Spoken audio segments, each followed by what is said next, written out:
แล้วสบายดีอันนี้เป็นเบอร์ที่ต้องมาจากศูนย์บริการของสายการบินลาวเด้อ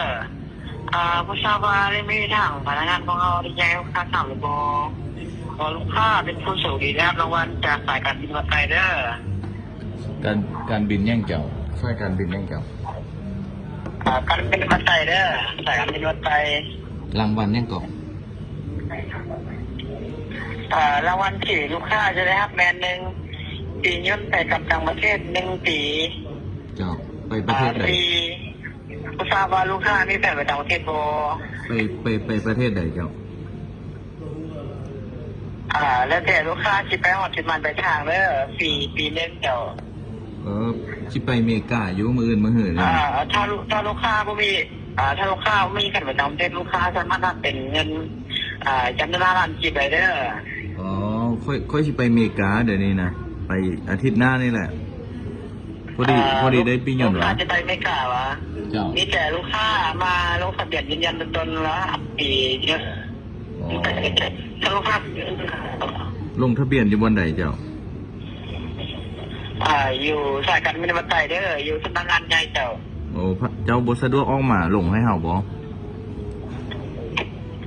บ่ได้เด้อมีแต่ลูกค้ามาลงเยอะเขาเจอเด้อทางเฮาบ่ได้สะดวกวันนั้นมีแต่ลูกค้าเข้ามาลงทะเบียนในหน้าเคาน์เตอร์เนาะเคาน์เตอร์นี่อ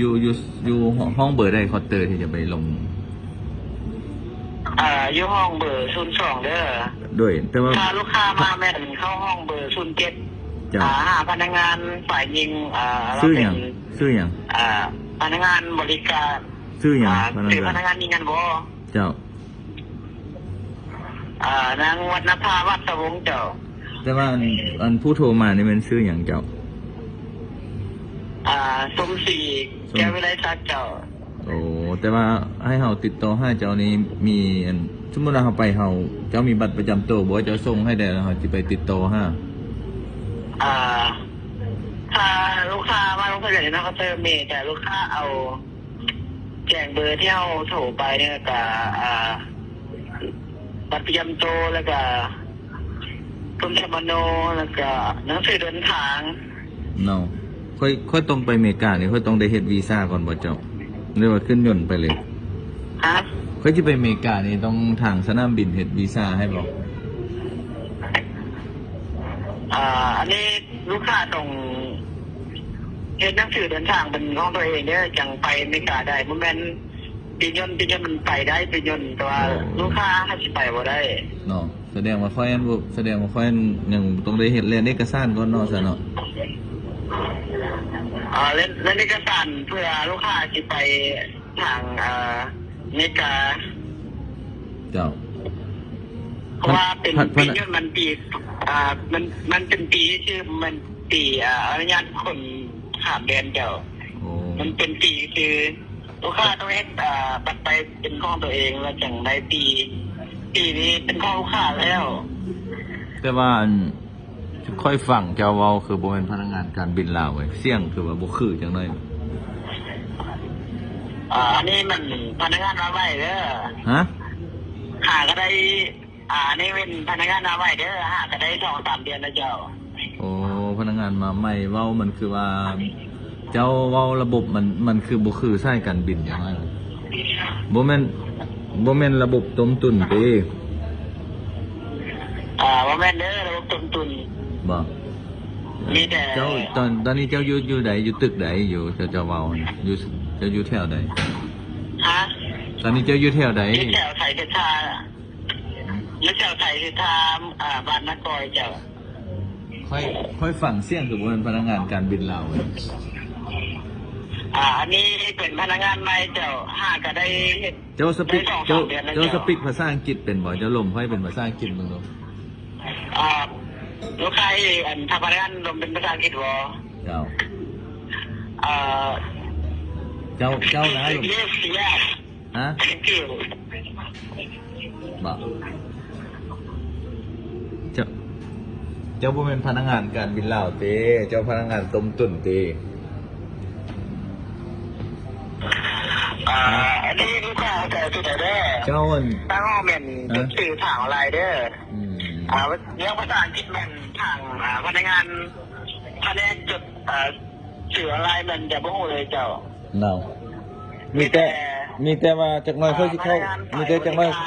ไม่ได้ลงทะเบียนเด้อ จักหน่อยค่อยสิเข้าไปหาอยู่สนามบินเด้อจักหน่อยค่อยสิเข้าไปหาเจ้าอยู่สนามบินตอนเดียวอัน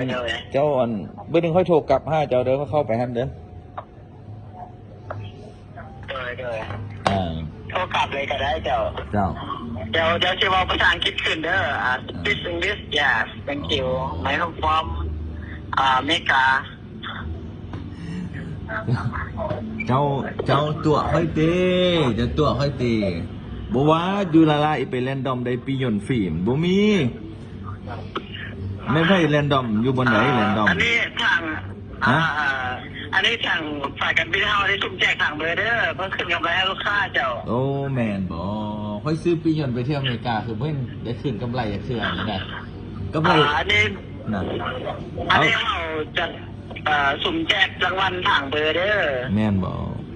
เซาตัวเข้าซาอย่าสิไปตัวเข้ามันบากเจ้าอย่าสิไปตัวเด้อไม่ตัวค่อยฮู้แล้วเจ้าสิไปตัวค่อยอย่างไดเจ้าก็สิมาโง่ปานนั้นเนาะค่อยว่าเจ้าโง่หลายเฮาบ่ได้ตัวโอ้ยตายแล้วโง่ตายใช่มั้ยเนาะลมโทรศัพท์ก็ยังถ้ามึงหน้าไปเฮียนตัวมาก็ค่อยมาตัวเด้อสิบอกเด้อเรามันเก่งกว่านี้กันที่เรานะฮู้บ่เดี๋ยวก่อนโอ้ตายเมื่อคืนนี้ใครเห็นเมียเจ้าใจน้ำเปล่าหน่อยนะเพราะว่าหน่อย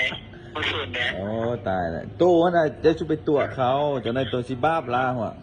ตัวไปหัวเงินมันตัวเข้าไปน่ะมันบ่ได้เท่าได้ดอกฟังก่อนนะได้เท่าไหร่ตัวเข้า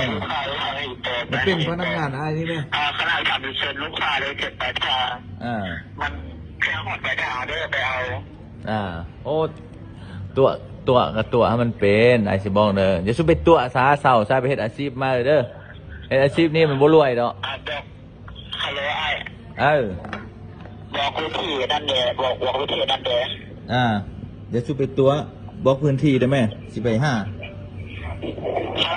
บอกพื้นที่ให้ได้สิไปหาส่งโลเคชั่นมาเด้ออยู่แค่ทางเตียงเจ้าทางเตียงก็นครหลวงเจ้ามาไหม